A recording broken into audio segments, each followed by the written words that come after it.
ভাই নাজিম যা কত বড় ভাই, নির্লজ্জ কান কাটা ভাইয়া ভাই, দেখেন ওর মধ্যে কোনো লজ্জার কোনো ছিঁড়াফোঁটা নাই। কি বাবু বাবু হবে বাবু, ব্রাইডাল শুট নিয়ে কি যে শুরু করছেন আপনারা, দেখ মানে একজনের সাথে কোনো কথা হইলো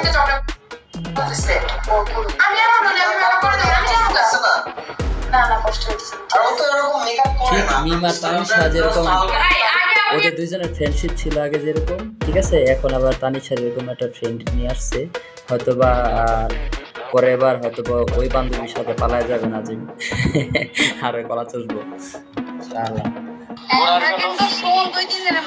না 2-3 দিন না, কোরবানির পরে 2-3 দিন ভেরি সুন একবারে নিয়ে আসতেছি, সমস্যা নেই।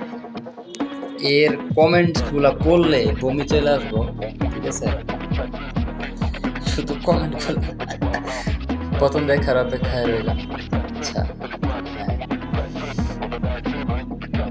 অনেক সুন্দর ভিডিও দাদা, এই হালা এবার করতে নিয়েছি, লজ্জা থাকা উচিত, মানে মানুষের কমেন্ট দেখলে ভাই মনে হয় যে বমি চলে আসে।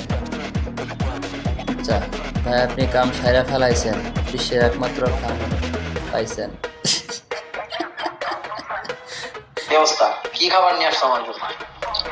আচ্ছা আমরা একটু এক ফ্রেমে যাই, এমনি স্ক্রিনশট নিয়ে ট্রোল করে রাখি।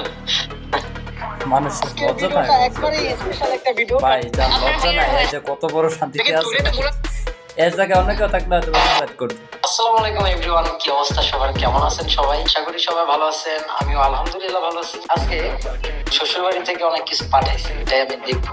এটা আমার শ্বশুর শাশুড়ি ভালোবেসে আমাকে দিয়েছে, আমার সম্বন্ধীর দ্বারা পাঠাইছে। আজকের ভিডিওটা একটু ইমোশনাল, আমার প্রিয় জিনিস একটা স্যাড মিউজিক লাগায়। আসসালামু আলাইকুম এভরিওয়ান, সবাইকে জুম্মা মুবারক। ওর ব্যাপারে যতই বলো ভাই কম হয়ে যাবো, ঠিক আছে, কারণ এমন একটা কান কাটা বাহাইয়া, এর লজ্জা কোনোদিন হইবই না, আর ওর যদি লজ্জা হইয়া যায় তাহলে আর ফেসবুকে থাকতো না, বা আমার মনে হয় বাংলাদেশ থেকে বিদায় নিত। যাক লজ্জা শরম নাই দেখেই হয়তো এখনো ঠিক আছে, তবে লজ্জা শরম হওয়া উচিত, এহালাই তো নরকে যায় শান্তি পাবো না। প্রত্যেকটা মানুষ বিয়ে করার পর একটু শান্তিতে থাকে, কিন্তু আমি শান্তিতে নাই, কেন শান্তি?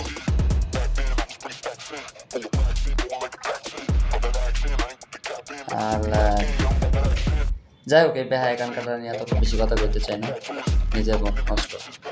ওদের ভিডিওগুলো দেখে সবাই ভাবেন যে ওদের লজ্জা নাই, আসলে ভাই ওদের লজ্জাটা থাকবে কই থেকে, কারণ নাজিম যেরকম ওই 12 জনের সাথে ঘুরে আসছে, তানিশাও সেরকম 12 জনের সাথে ঘুরে আসছে, তো এরা দুজন আসলে অনেক সুন্দর মিল আছে দুজনের মধ্যে, ঠিক আছে, এদের এই জন্য এদের কোনো লজ্জা নাই। আর মিম তো ভালো মানুষ, এর জন্য আসলে মিম নাজিমের সাথে থাকতে পারে না, ঠিক আছে, তো তানিশার চরিত্র আর নাজিমের চরিত্র দুইটা একই, তো লজ্জা আসবো কই থেকে, লজ্জার তো কোনো প্রশ্নই ওঠে না।